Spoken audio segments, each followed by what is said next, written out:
Podcast.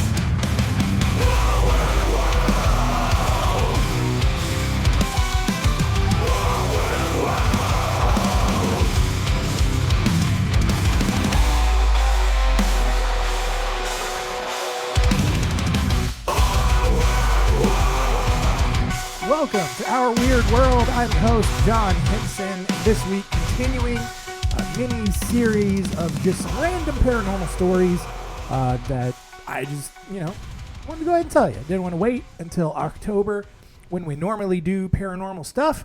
So 3 more stories this week looking at the Ackley House, the Belmez Faces, and our first story will be of the Northfleet Horror.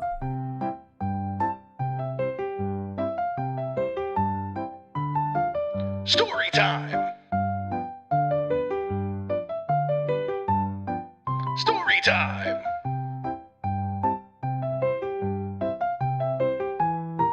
Story time?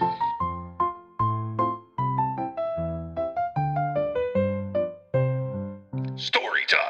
Yeah, I joked last week that we name some paranormal things incidents just to give them some woo, but also calling something the Northfleet Horror, that's pretty metal, dude.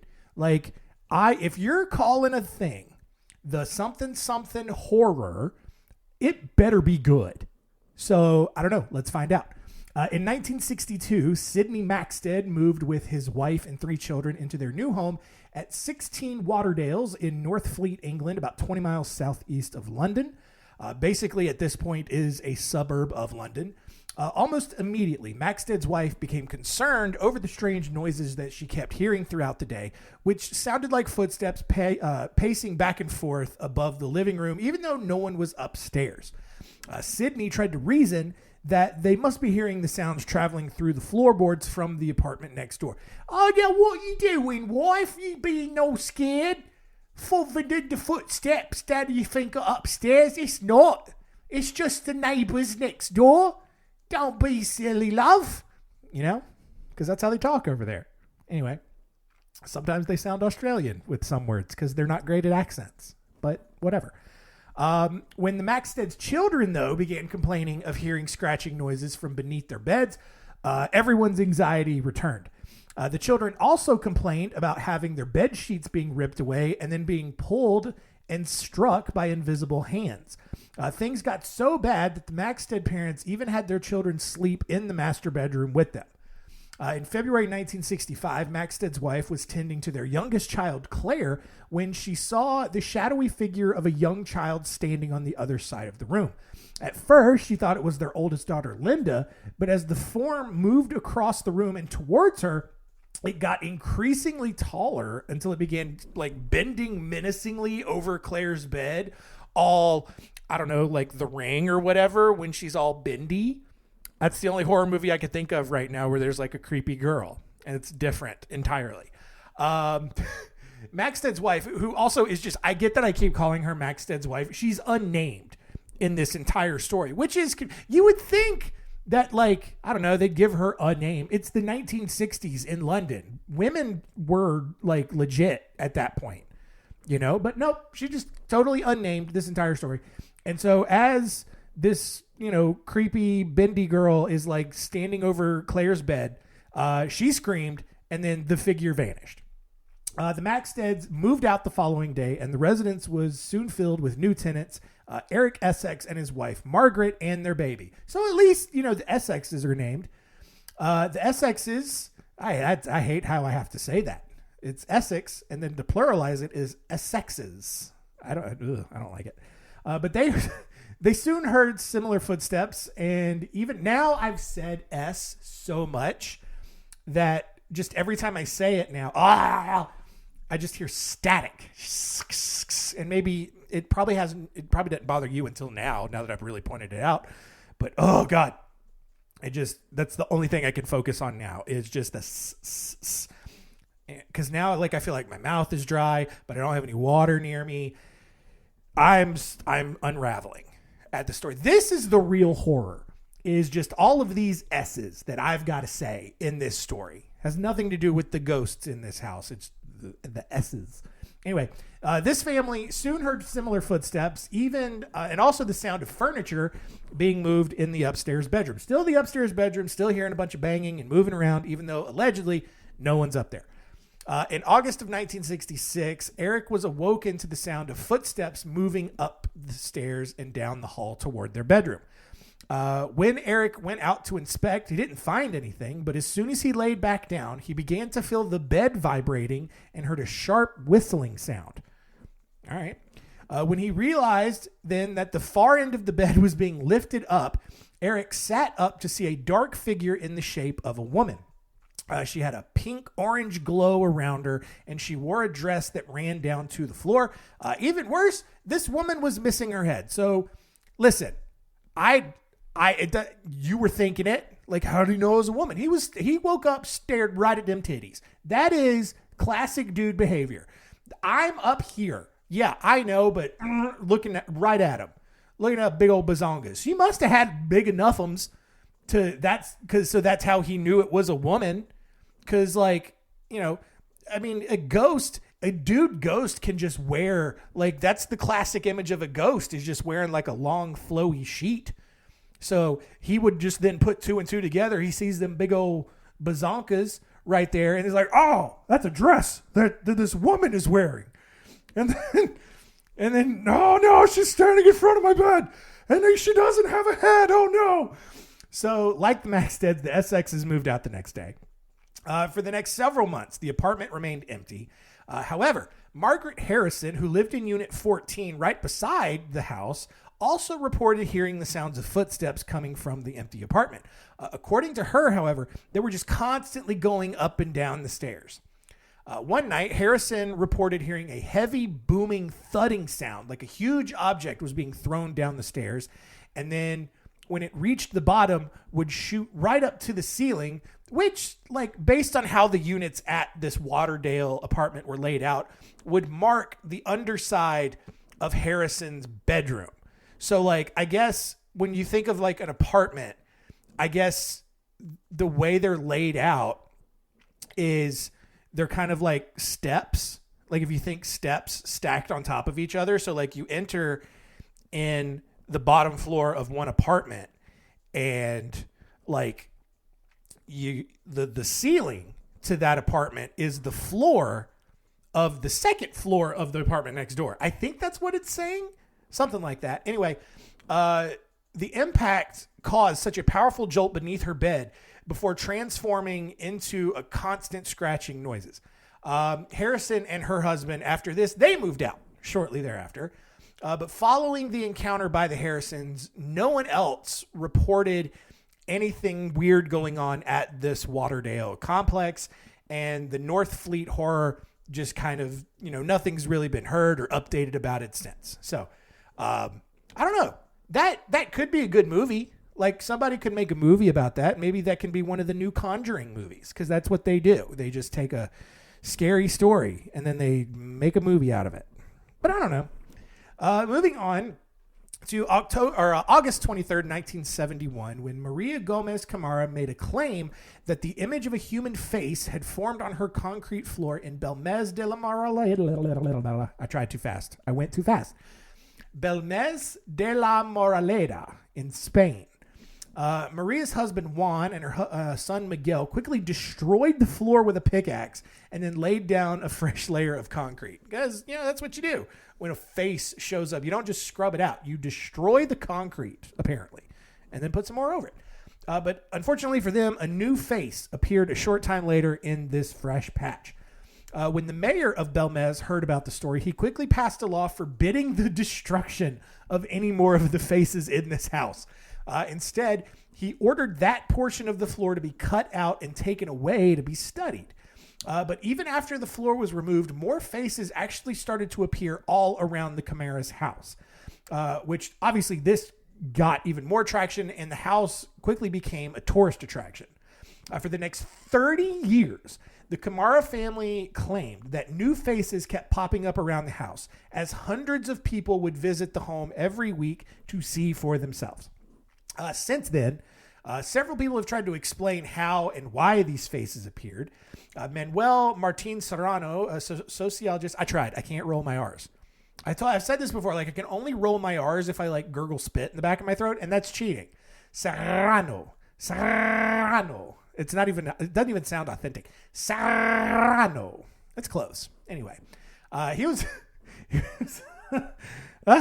he was a sociologist at the Complutense University of Madrid and claimed that the faces were just a hoax created by the family to get rich. So he's poo-pooing this immediately. Luis Ruiz Noguez wrote a lengthy article in the Journal of the Society of Psychical Research about the presence of lead paint in the house as the cause for the faces. I don't know how you make that connection. I could have probably tried to find the article and read it to figure out, but that just doesn't make sense. Because lead paint's been the problem for a lot of things. Creating random mystical faces and stuff, not one of the main listed causes. Using that report, though, as their base, multiple skeptics came forward and claimed that the coloration and evidence of paintbrush bristle marks on La Pava, which was the original face that was removed from the home and put on display, provided enough evidence to let them believe that the faces had just been painted on the floor. Despite that, others who wanted this to be real pointed to a claim by Germán de Argumosa, a Spanish parapsychologist. And with a name like Argumosa, of course, he's just going to argue everything. He allegedly observed slight changes in the face's configuration during the time when La Pava was on display away from the home as proof that it was a paranormal phenomenon and not just a painting on concrete. In 1990, 2 samples from 2 different faces were subjected to granulometric, mineralogical, and chemical tests, which all found no traces of lead paint. Even if it wasn't literal paint, many skeptics still believe that some presence of some kind of oxidizing chemical agent on the floor of the house was responsible for the creation of the stains that just coincidentally resembled faces. In 2014, more militant skeptics actually traveled to the Belmez house and, with the Camara family's permission, extracted additional samples from faces that had since appeared elsewhere in the house. Jose Javier Gracinia, who was a doctor of chemical engineering, concluded that the faces definitely had not been painted and that there were no external manipulation of elements present. So what was it? I don't know. Luis Almancos, a forensic criminalist, attempted to replicate the Belmez faces on his own, but never succeeded, noting his, quote, absolute bewilderment at the phenomenon. And at least so far today, no one has any idea what actually happened or how those faces got created, or if it was but like, I don't know, that house just got littered with faces. And you could go look them up. Like, there's plenty of pictures of them right now. And you go look at the faces. And it's kind of like, it's similar to like the seeing Jesus Christ on toast or a tortilla. It's like that, but it came up on concrete. And the Camara people, the family was just like, we don't know. I don't know why that's how they talk, but it seems real insensitive for Spanish people. But that's what they said. So there you go. Our final story here. In 1890, construction began on a 3-story clapboard Victorian home at 1 Lavetta Place in Nyack, New York. The home sat on an elevated foundation overlooking the Hudson River. It had a wraparound porch, a fenced-in pool, and it contained 8 bedrooms and 4.5 bathrooms, and probably cost like $20 to construct. Which, again, 1890, that's probably like $1,000 at least. I don't know, like things were just so much more affordable back then if you had money. A variety of families lived in this house for decades until it was sold in the 1950s and sat vacant for nearly a decade before being purchased by George and Helen Ackley in 1964. Almost immediately, the family began experiencing various paranormal phenomena. Activity became so frequent that Helen eventually wrote an article that was published in the May 1977 version of Reader's Digest. In the article, Helen noted that George had seen a pair of disembodied feet wearing moccasins walk by him in the hallway. Helen claimed to witness a man in a Revolutionary War uniform appear out of nowhere as she repainted the entryway. Cynthia Ackley, one of the Ackley's daughters, said she was woken up every day by something shaking her bed. The shaking would continue until she politely asked it to stop. Neighbors reported hearing phantom footsteps and slamming doors. Oddly enough, though, the Ackleys were never really scared or felt threatened by any of this activity. They just thought it was like weird and whimsical, I guess. Well, by 1989, the Ackleys' 4 children had grown up and moved out, so Helen started looking to downsize.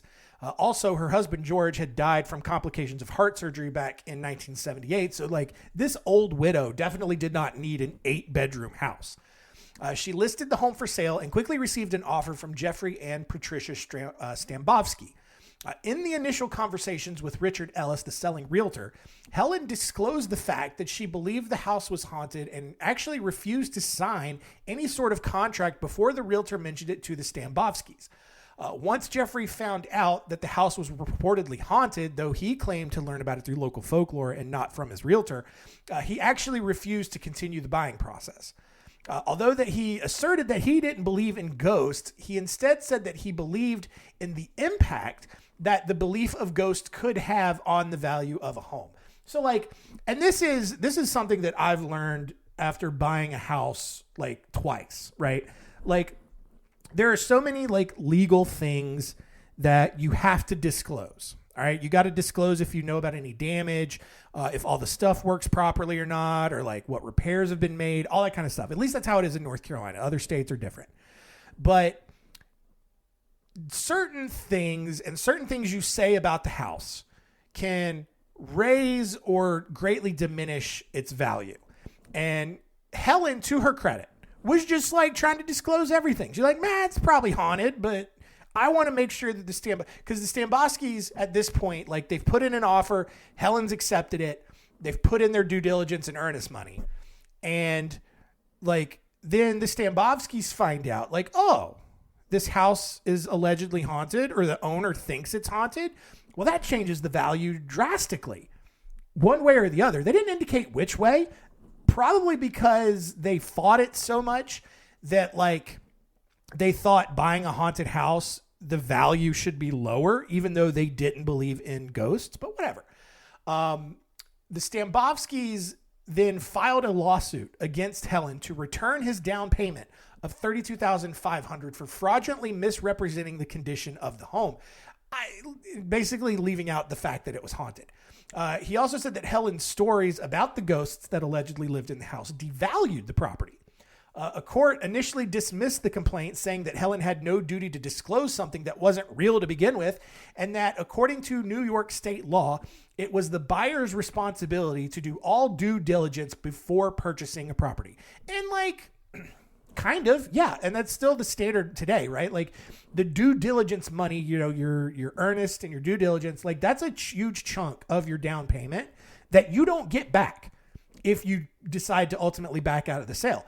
And like the whole idea is that you give this money to the seller to show that you're serious about buying the house, and you part with that money while you're getting the inspections done. You're doing, it's doing your due diligence, right? Well, Stambovsky learned that Helen thought the house was haunted. He files a lawsuit to get out of the deal because he's put in a ton of money into this deal already. The court's like, no, dude, you're supposed to figure all this out before you just fork over a bunch of money. So in response to the court dismissing the case, the Stambovskys actually appealed this decision and actually took the case all the way to the New York State Supreme Court. And here's even crazier.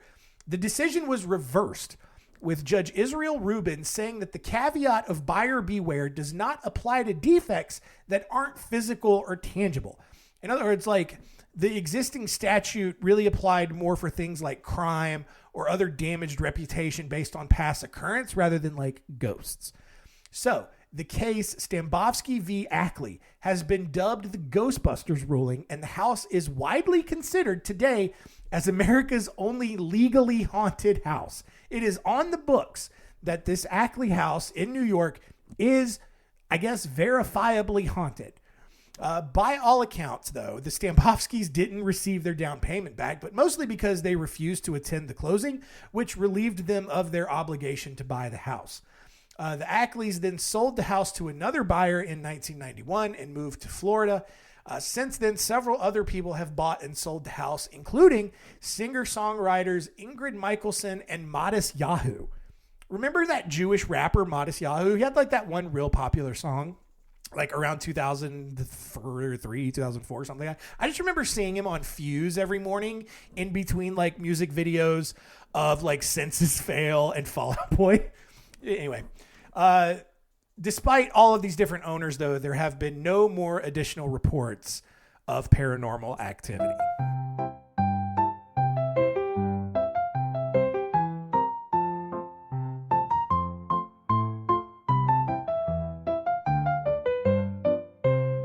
All done. All right, Random Paranormal Part 2 in the books. Fun times. Fun times. Let's recap and see what we learned today.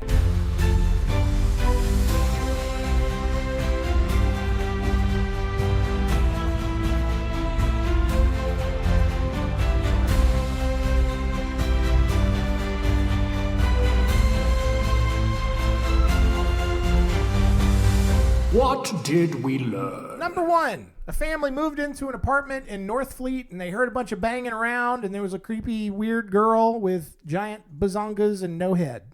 I think that's the gist of it.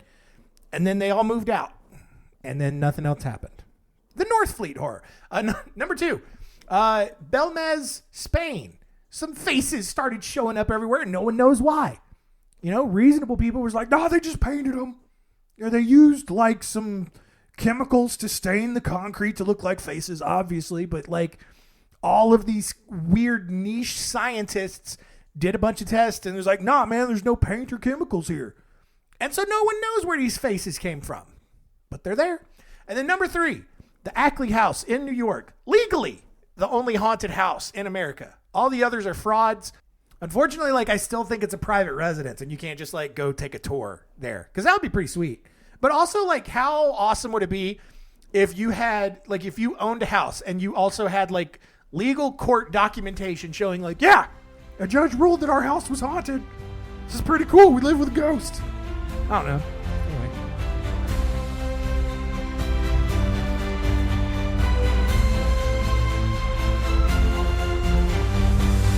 What did we learn? Next week on Our Weird World, we are doing another Part 2. We've done a lot of Part 2s over the last couple of months.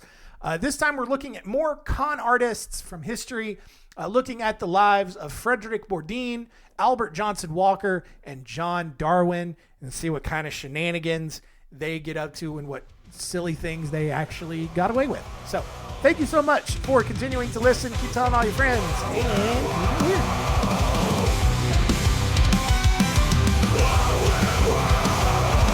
This is a podcast.